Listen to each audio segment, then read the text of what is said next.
If you have paid attention to the news, you would notice that there is a cholera outbreak in Limbe.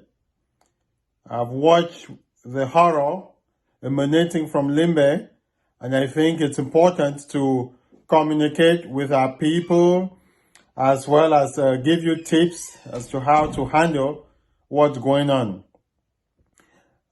Many people wonder what is cholera and what can they do about it. Essentially, cholera is an infection of the digestive disease system of the intestines, with its predominant sign being people having multiple episodes of diarrhea, going to the bathroom non-stop, and having a lot of liquidous stools. Because of this profound amount of loss of liquid and things like that, people get dehydrated and they can then go into kidney failure. Left unattended to, about 50 to 70% of people may not make it. And yet, if something is done, less than 5% of people, less than 0.5% of people are going to die. The foremost, cholera is an infection that gets transmitted through the anus and the mouth, literally. The bacteria lives in the intestines. When you pass it out with the liquidous stools, if not appropriately handled, it may mix with food or with water, and when ingested by the next healthy person, it causes an infection. By this I mean safe, clean water is paramount for everybody going forward in this area.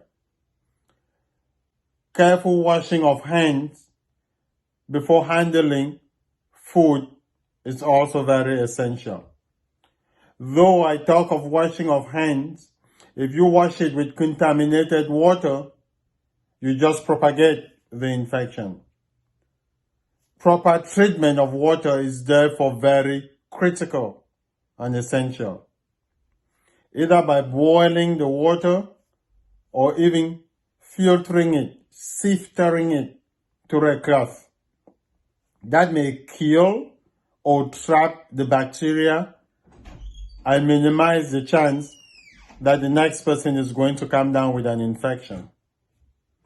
Also think about it, the fruits and the food you buy along the streets, if it's washed with contaminated water or cooked improperly with contaminated food, people may come down with an infection too.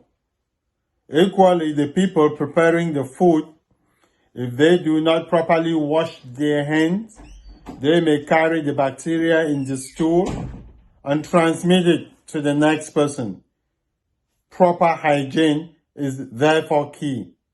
Washing your hands with water that's not contaminated and wearing gloves before handling substances meant for others. Equally important may be the need to emphasize bottled water if you can afford it. When you come down with cholera, again, remember the main thing is you become dehydrated and you can have kidney failure. So the key to management is rehydration. If you are in a hospital with a lot of IV fluids, they're going to hook you to an IV, give you fluids. That's how they rehydrate you. Frankly, in a resource-limited setting, that's not going to be feasible.